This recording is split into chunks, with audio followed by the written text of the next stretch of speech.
You're listening to The Clevelander, where we're diving into all things innovation and transformation across the region. Each week, we'll take a look at the biggest business headlines in Greater Cleveland. This week, we're talking about a Cleveland mindset reset. There's a lot to unpack, so let's get started.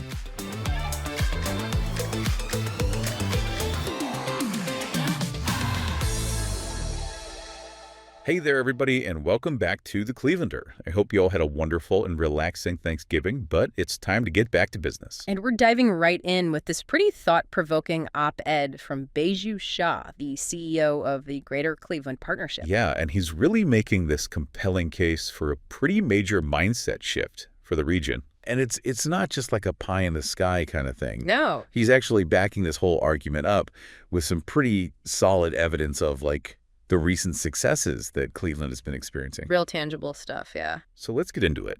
Shah lays out, a whole bunch of achievements. But I've got to say, the one that really jumped out at me was when he was talking about the Wall Street Journal and that headline where they dubbed Cleveland the news center of the world.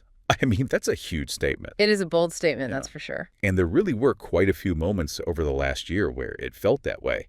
But I mean, what do you make of that statement?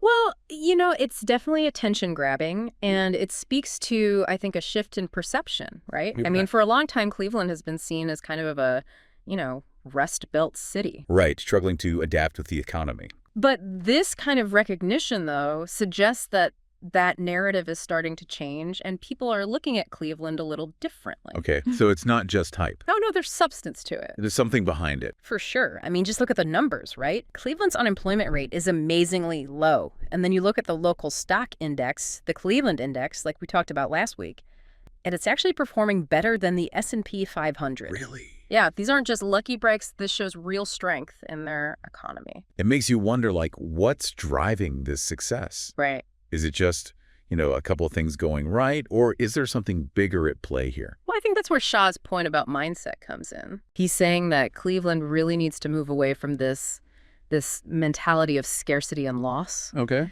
And move toward one of abundance and growth. He thinks this is super important for the region to, make the most of this momentum they have going on. Okay, I'm kind of intrigued, but can you break that down for me a little? Sure. I mean, what does that look like practically? Okay, so picture this, a scarcity mindset. It focuses on limits, on holding on to what you have and seeing success as, if one person wins, someone else loses. I see that, the pie is only so big thinking. Precisely. But an abundance mindset, it's about possibilities, working together, and the belief that everyone can succeed. So instead of guarding your little piece, you're thinking about how to bake a bigger pie for everyone. Yeah, there you go. Perfect analogy.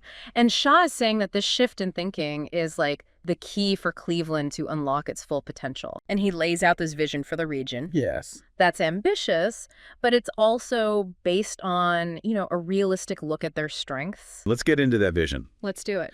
So one of the things that really caught my eye was this whole plan for the waterfronts. Yeah.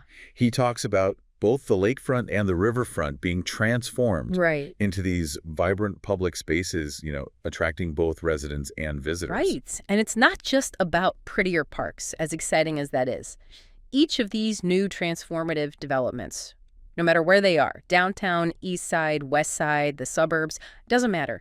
Each one taps into new opportunities, new funding streams for broader sequential market development. So this is where the question of mindset comes into play. Yes. Because oftentimes when you hear about these big transformative projects or new investments or developments, particularly downtown or in the downtown adjacent neighborhoods, there's a concern that it's pulling investment away from other parts of the city. You're right. That's a valid concern, and Shah gets that.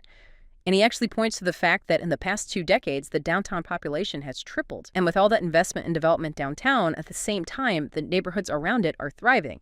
And one specific example that he points to is Detroit Shoreway, which struggled for quite some time. But once there was this renewed focus on improving waterfront access there and cementing its place as this thriving arts district, it spurred nearly $2 billion in investment. And today, it's one of the city's most vibrant and diverse areas. So it doesn't have to be one or the other. Exactly. It's about finding that balance, that both and approach. Both and. I like that. Yeah, and he goes on to point out that these investments aren't just happening in downtown Cleveland, or even just in Cleveland proper. They're happening all over, from University Circle out to our suburban communities and even along the entire Lake Erie coastline. So he's talking about a whole revitalized region. That's a big vision. It is, and I think embracing that regional perspective is key to this idea of a mindset shift. Exactly. Circling back quickly to the lakefront, I think it's important to note, and I think one of the points that Shah was trying to convey, is that for how long we've talked about redeveloping our lakefront, Yeah, forever. it's finally happening because we had a shift in mindset, because these partners came together with the political will and the determination and the funding and just the desire to finally get it done together. So fully embracing these opportunities as they come along.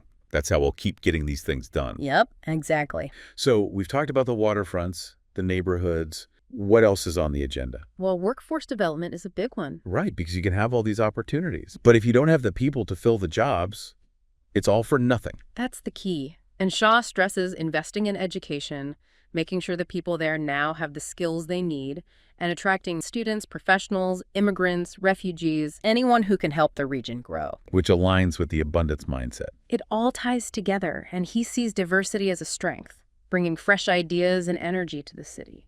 What else is on Shah's list for Cleveland? He talks about arts, culture, and entertainment. Those are crucial for any vibrant city. He mentions Playhouse Square, which is already nationally known. Yeah. And world-class museums like the Natural History Museum and the Rock Hall, both of which are going through some exciting changes. And don't forget those sports teams, not to mention potentially even a WNBA team and a women's professional soccer team. That could be huge, not just economically, but also for the city's image and that feeling of pride, Absolutely. It's about creating a city that people want to visit and live in. Exactly. And he also mentions transforming the airport, making it a true 21st century gateway to the city. First impressions are everything, right? They sure are. So we discussed some pretty aspirational things today. How realistic is all of it? So Shah knows it won't be easy, but he sees some key things working in Cleveland's favor. Like what? Well, for one, strong leadership in the public and private sectors. And he talks about the generosity of Clevelanders, their willingness to be a part of this, a real spirit and belief in the city's potential. That's awesome. And that's where this whole idea of an abundance mindset really becomes critical. It's about believing there's enough for everyone and working together. And rejecting that old scarcity mentality that can lead to infighting and missed opportunities. Exactly. It's about saying yes to possibilities, even when they seem daunting. To think big. Be bold and embrace this moment. So what does all this mean for our listeners? What can they do to cultivate this mindset? We'll start by paying attention to your thoughts. Okay. Are you always focused on what's wrong? Or are you open to seeing the possibilities, the good things? Shifting from I can't to how can I? That's it. And surround yourself with people who support you. Yeah. People who share your vision, who help you see the good, even when things are tough. We could be agents of abundance in our own communities. Believe in what's possible and work together to make it happen. There you go. And well, that about does it for this week. If you'd like, you can check out Baiju's full op-ed at cranescleveland.com. It's a good one, folks. And we'll see you next week on The Clevelander. Take care, everyone. The Clevelander is an unscripted podcast brought to you by the Greater Cleveland Partnership and created using the latest in AI tools. To learn more, visit greatercle.com.